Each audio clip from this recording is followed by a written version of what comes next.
राष्ट्रीय स्वयंसेवक संघ पिछोर के जिला कार्यालय का भूमि पूजन आज साध्वी दीदी मां रितंबरा द्वारा किया गया। कार्यक्रम की अध्यक्षता अशोक जी पांडे द्वारा की गई। सरस्वती शिशु मंदिर झांसी रोड पर आयोजित इस कार्यक्रम में रितंबरा दीदी को सुनने काफी संख्या में लोग भी पहुंचे थे। राष्ट्रीय स्वयंसेवक संघ के कार्यालय के शिलान्यास के दौरान रितंबरा दीदी ने लोगों को संबोधित करते हुए क्या कहा, आप भी सुनिए। मैं आदरणीय संचालक जी आपको प्रणाम करती हूँ, हमारे भार्गव जी को भी, और यहाँ जितने हमारे कार्यकर्ता इस पवित्र अनुष्ठान के लिए जिन्होंने योगदान दिया, आप सबको बहुत बहुत आशीर्वाद देती हूँ।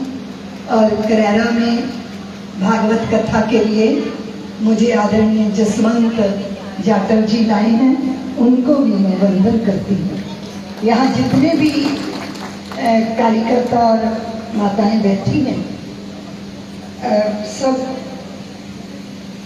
तो मैं भाग्यशाली मानती हूँ, क्योंकि आपको पथ मिल गया है। जिंदगी भर व्यक्ति अपनी मंजिल नहीं निश्चित कर पाता,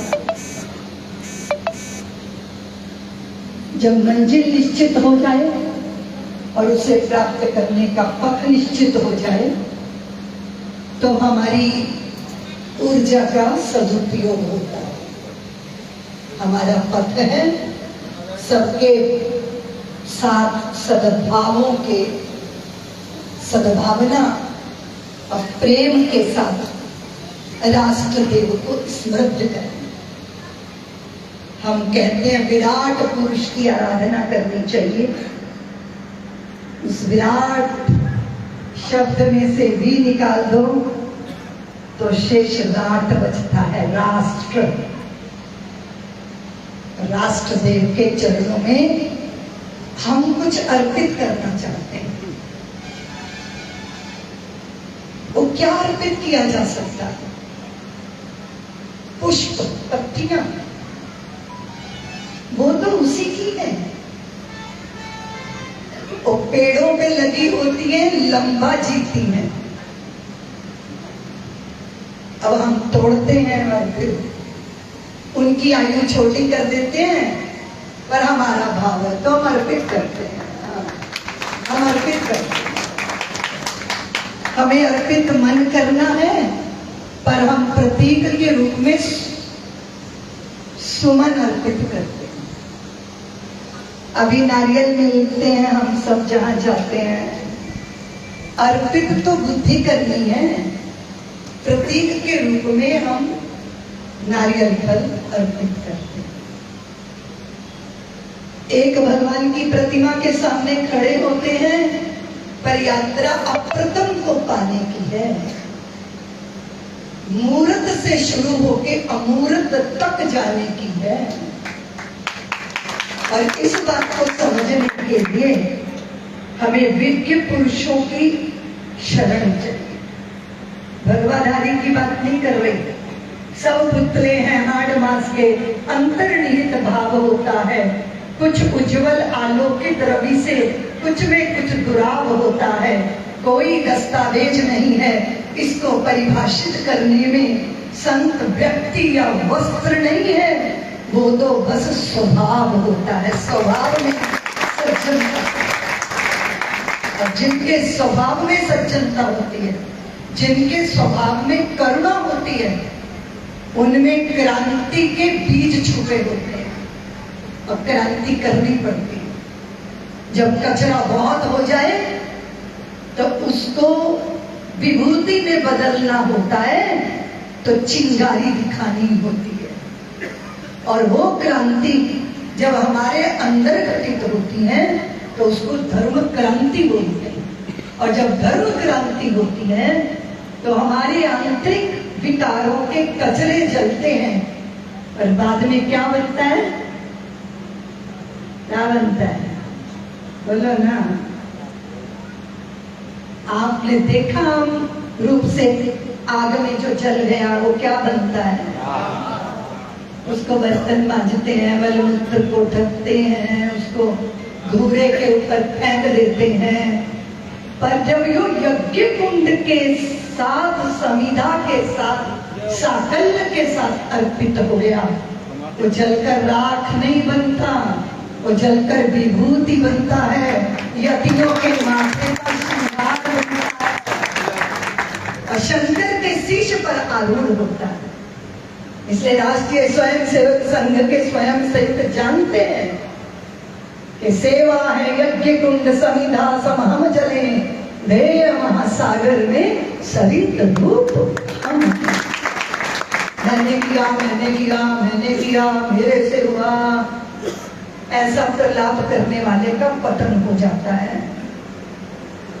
तो निकला, उसने पत्थर उठाया, उठा के मन चला लड़का था, ढेर पड़े थे पत्थरों के, उसने एक पत्थर उठा के देखे मारा निशाना, तो खिड़की का शीशे पे टकराया, शीशा टूट गया।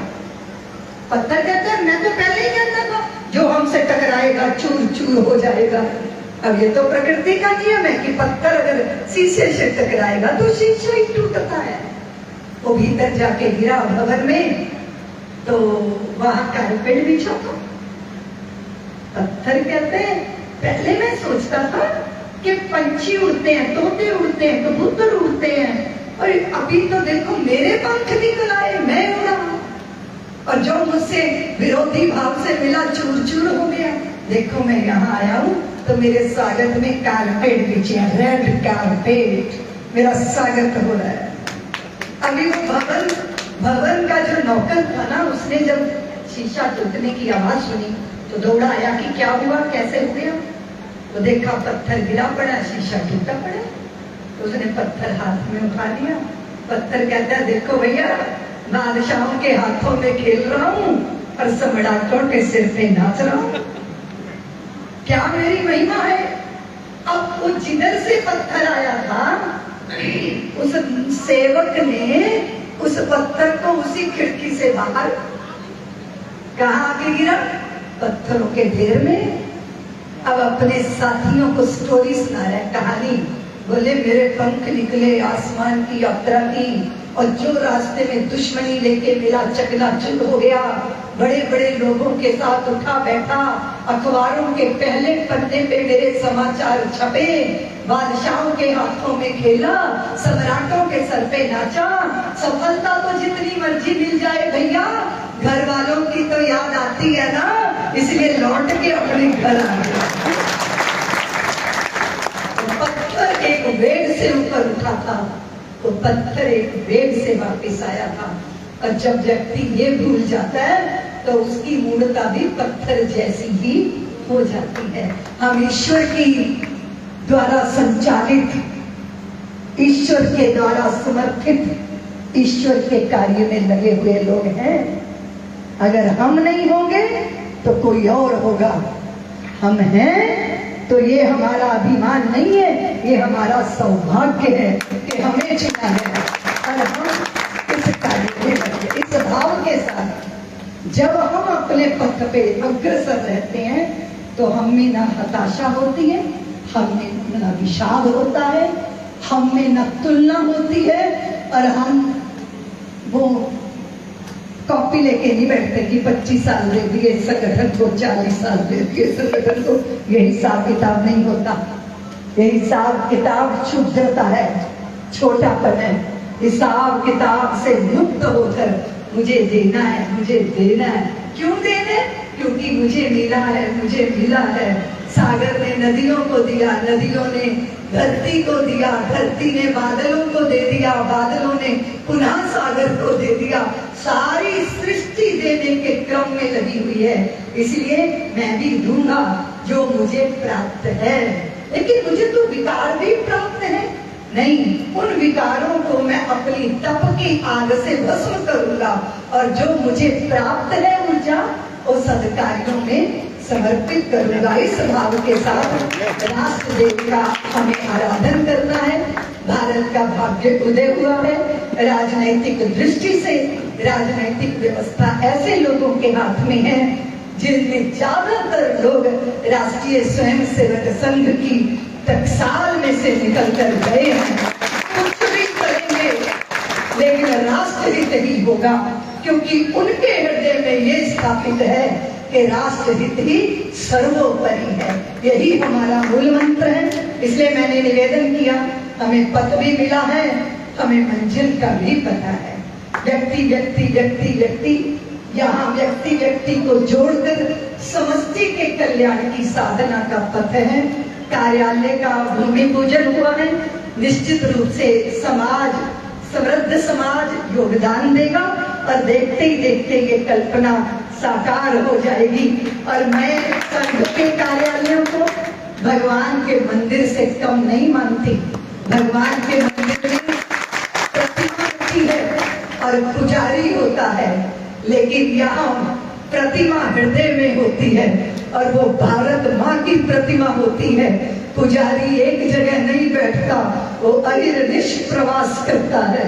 उसको ये नहीं पता होता कि भोजन कहाँ मिलेगा, सोऊंगा कहाँ। जो गृहस्थी लोग हैं उन्हें पता है कि अगर बिस्तर बदल जाता है, तकिया भी बदल जाता है, तो उन्हें नींद नहीं आती, लेकिन हर दिन जगह बदलती है। और जहां हम अपने स्नेह प्रेम के धागे बुनकर एक साम्राज्य खड़ा करते हैं, सूचना ऊपर से आती है कि छोड़ दीजिए जगह, नागालैंड जाना है। और जब सूचना आती है तो सोचता नहीं प्रचारक, थैला उठाता है साधना के लिए। किसी साधु सन्यासी को भी कह दिया जाएगा कि जो मठ मंदिर बनाया है अब दे दो किसी को, तो बेचारे सोचने लग जाएंगे देंगे कि नहीं। लेकिन जिनकी अपनी कोई संपत्ति नहीं, सकल भूमि गोपाल की जाने अटक कहाँ, वो वैश्विक धर्म के आराधक हैं। इसलिए मैंने निवेदन किया, तुम थोड़े हो पर भाग्यशाली हो, क्योंकि तुम्हें चुना गया है। मैं अभी भी सोच रही थी कि साधु संत साधु संत साधु संत, साधु वो है जो भगवान की तलाश में निकला है, संत वो है भगवान जिसे तलाशते हुए घूम रहे हैं। स्मरण रखिए, इसलिए हमें पता होना चाहिए आराधना, उपासना, अर्पण, तर्पण, समर्पण किसे कहते हैं।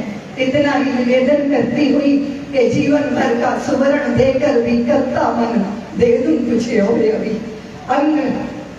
मन अंगीकार करो और तन स्वीकार करो, लोभ मोह क्षोभ लेकर प्राण निर्विकार करो। प्रतिपल प्रतियाम दूं, सवेरे दूं, शाम दूं, जब तब पूजा प्रशमन देकर भी करता मन दे दूं कुछ और अभी। भक्ति भाव अर्जुन लो, शक्ति साध सर्जन लो, अर्पित है अंतर मन, अहम का विसर्जन लो। स्वप्न ले लो, जागरण ले लो, चिर संचित श्रम साधन देकर भी करता मन दे दूं कुछ और अभी। इसलिए मैं यहाँ समर्थवान सबसे निवेदन करती हूँ, जल्दी से जल्दी इस कार्य को पूरा करूं। समाचार मिलना चाहिए कि कार्यालय बनकर तैयार हो गया है, क्योंकि ऐसा होता है ना। अभी मैं कह रही थी कि हम सब भाग्यशाली हैं, हमारे बड़े पुण्यों का उदय हुआ। अभी हम नहीं सोच पाते कि पत्नी चुनेंगे, मित्र तलाशेंगे, पर किसके घर में जन्मेंगे ये हमारा अधिकार है। बोलो ना, हमने चुना, बोलो ना, हमने चुना। हम किसके घर में जन्मे, हमने चुना, नहीं चुना ना।